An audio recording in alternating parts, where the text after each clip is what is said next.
खेल में हार जीत होती है और बल्लेबाज गलती करता है तो आउट होता है, लेकिन ये टूर में हमने देखा है कि कुछ बल्लेबाज हमारी टीम में ऐसे हैं कि जिनको रिदम नहीं मिल रहा है और कुछ बल्लेबाज ऐसे हैं जिनको रिदम मिल रहा है लेकिन वो विकेट छोड़ रहे हैं, उसका दुख कितना होता है? देखिए दुख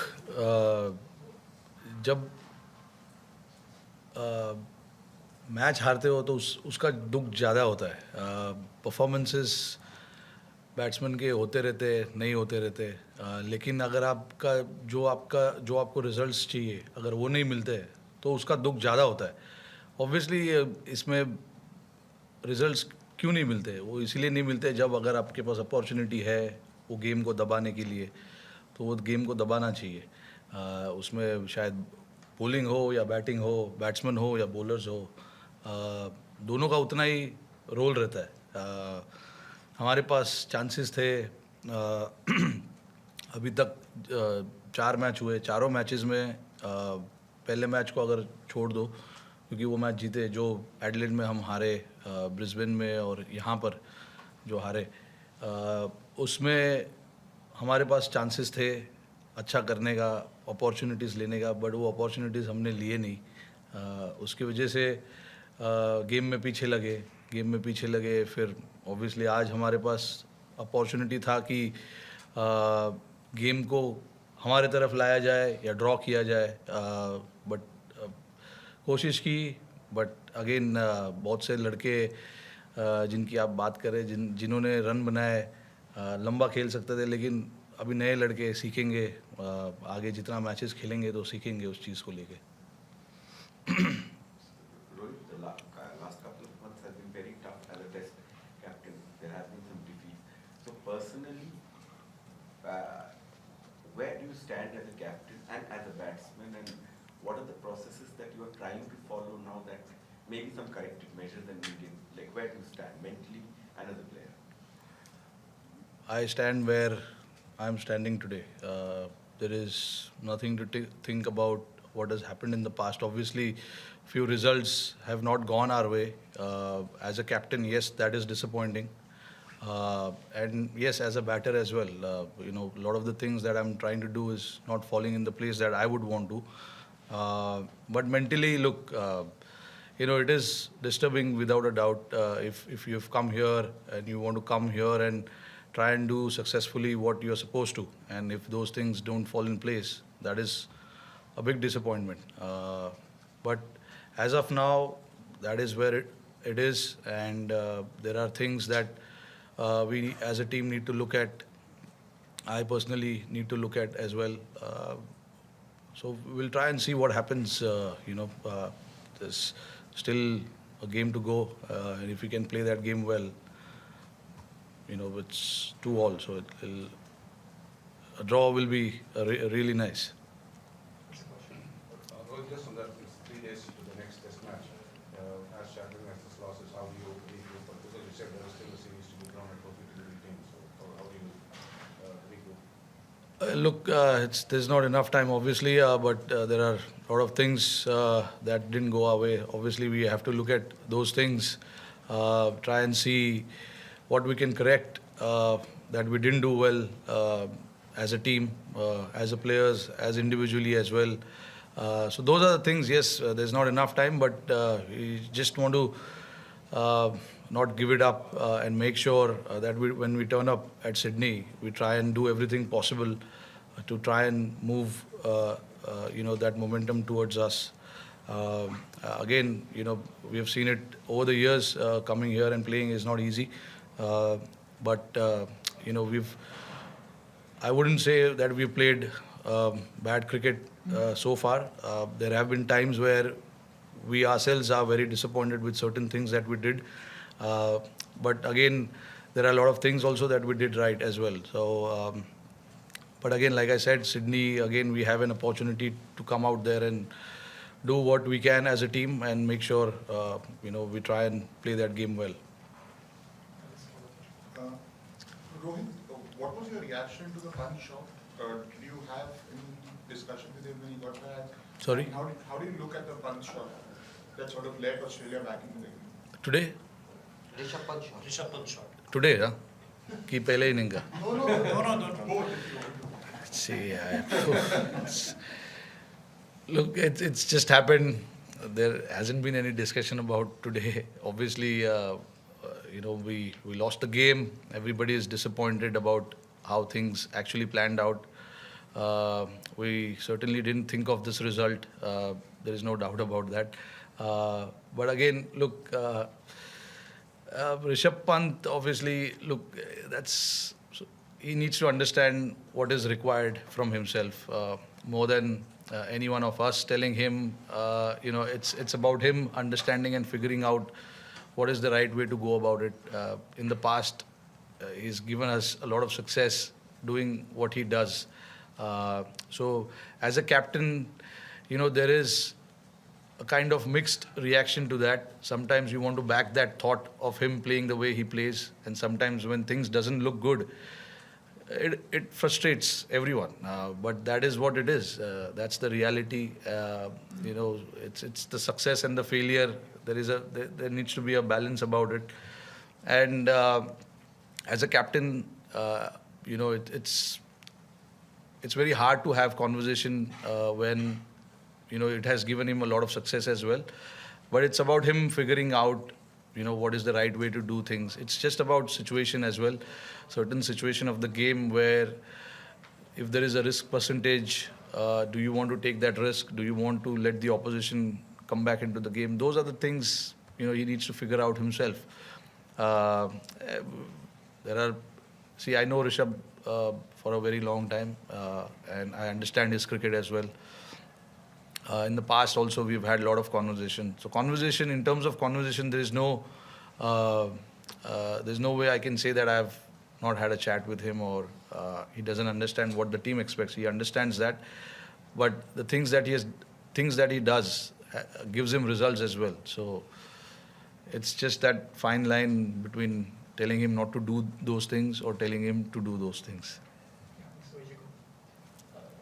Rohit, Bumrah has been spectacular through the series, but as a captain, how do you restrain yourself from overboarding him? Is there a danger of overboarding him?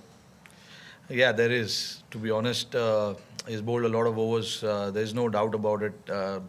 But again, every test match we play, we keep that in mind. The workloads of all the bowlers, in fact. But again, like if somebody is in such a great form, you want to try and maximize that form how much ever you can, and that is what we've been trying to do with Bumrah. But there comes a time where you need to, step back a little bit and give him that little bit of extra breather as well. So we've been very careful. I've been very careful. I talk to him about how he feels and stuff like that. Those things should be managed carefully, and I'm trying to do that on the field. Okay. Rohit, Jaswal's dismissal, Sneeko suggests there wasn't an edge. The video suggests there was an edge. Jaswal went and spoke to the umpires for a couple of seconds before it went off. What's your reaction as captain to what was obviously a crucial dismissal for you? Yeah, look. Really, I don't know what to make of that because the technology didn't show anything. But with the naked eye, it seemed that he did touch something. So I don't know how the umpires want to use the technology. But in all fairness, I think he did touch the ball. But again, look, it's about the technology, which we all know is not 100%. But again, like I said, we don't want to really look too much into that. It's just that we are more often than not, we are the ones falling on the wrong side of it.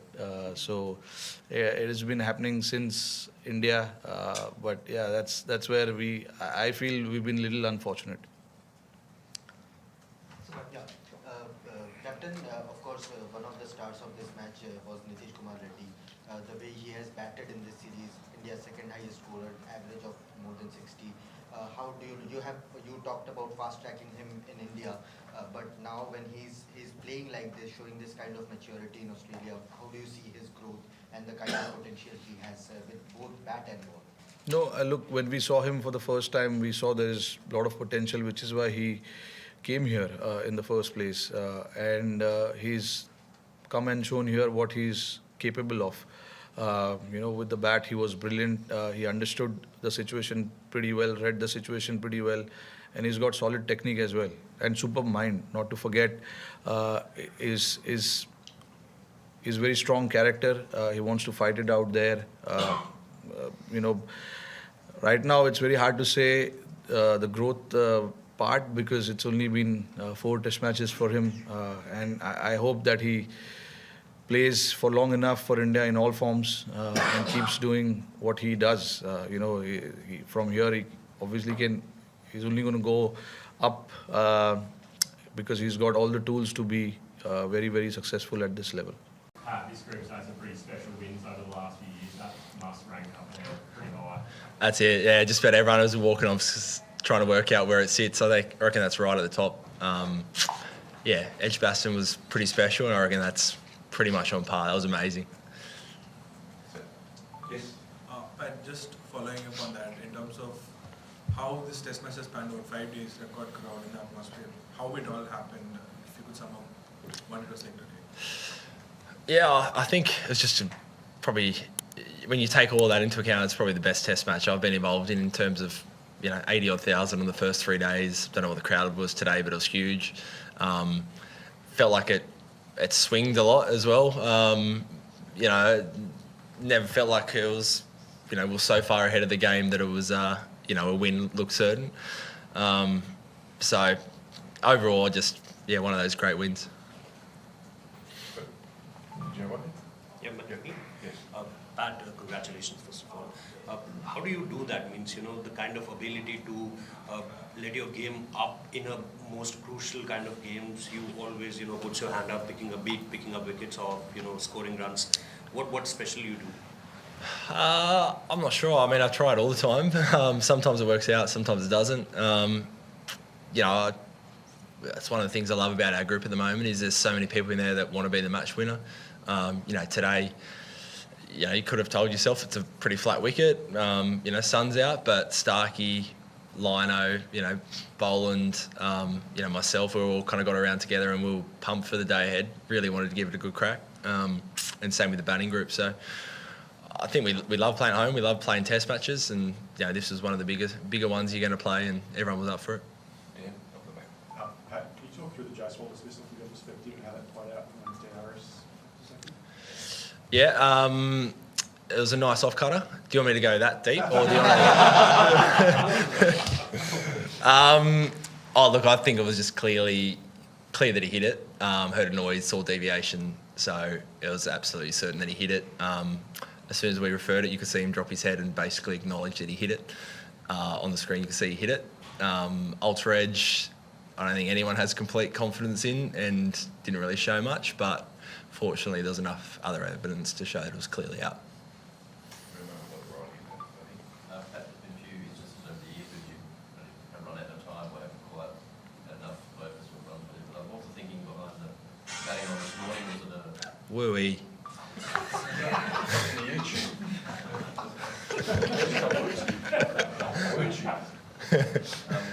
Was it a total run thing, or were you concerned that they might have enough time to actually chase them down? How did you work back? Yeah, a bit of all that, to be honest. I thought the wicket was pretty good. You saw our tail bat reasonably comfortably on it. So I felt like we needed at least 300 odd. It wasn't playing too much tricks. You saw today, didn't really spin heaps, didn't play too many tricks. So, I thought there was still enough time. We got 90 odd overs. That gives us, gave us 12 overs or 11 overs with the new ball, potentially second new ball today. So I felt like there was enough time, and also felt like, the way it played out, we had a good first session, and it kind of took the win out of the equation for them. Then we could really go in for the attack with plenty of catches and didn't have to worry about the runs as much. The Jaiswal dismissal, but also the first video review with the LB, what was your reaction to that? That looked, at the time, that looked pivotal. Oh, the Starkey one? Yeah. yeah, I thought it was really close.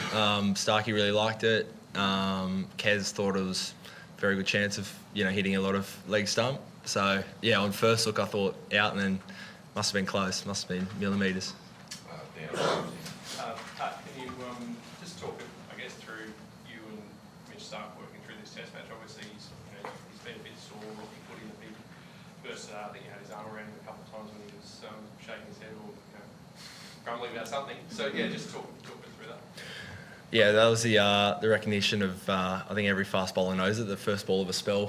When you're a bit sore, it always hurts a little bit more. So, yeah, I'm pretty confident he'll be fine. We'll reassess in a couple of days. But, yeah, he's managing a couple of sore bits. Well, I think mainly one sore bit, looked like on his ribs or something.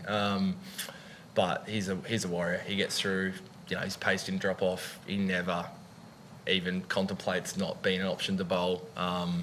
So, yeah, other than being in pain, he's fully fit and available. And just in terms of that day 5 scenario now, given that Test cricket is being played more positively, is it getting to a point where if you can put a team in a situation where they're just defending, you feel like you are going to create chances because players are getting more used to, I guess, taking that positively?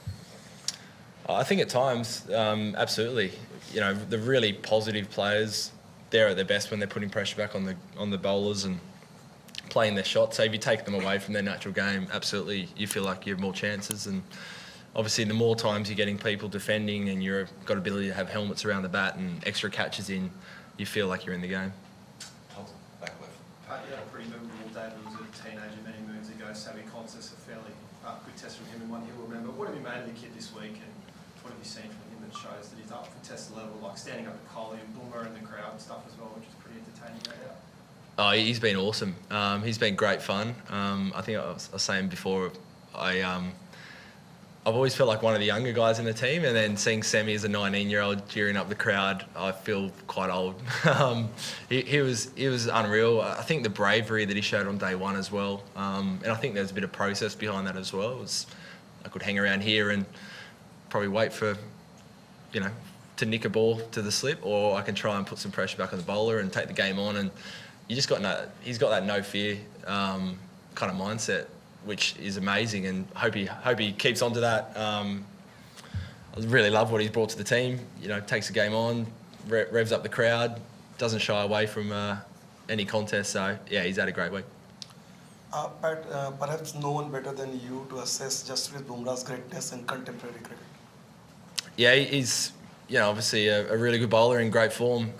He's been their most influential player. He's made it difficult for us at times. I thought all their bowlers bowled really well yesterday. Again, I don't think the pitch was doing too much, but they made it really tough for us and toiled hard. So I thought, yeah, they all bowled quite well.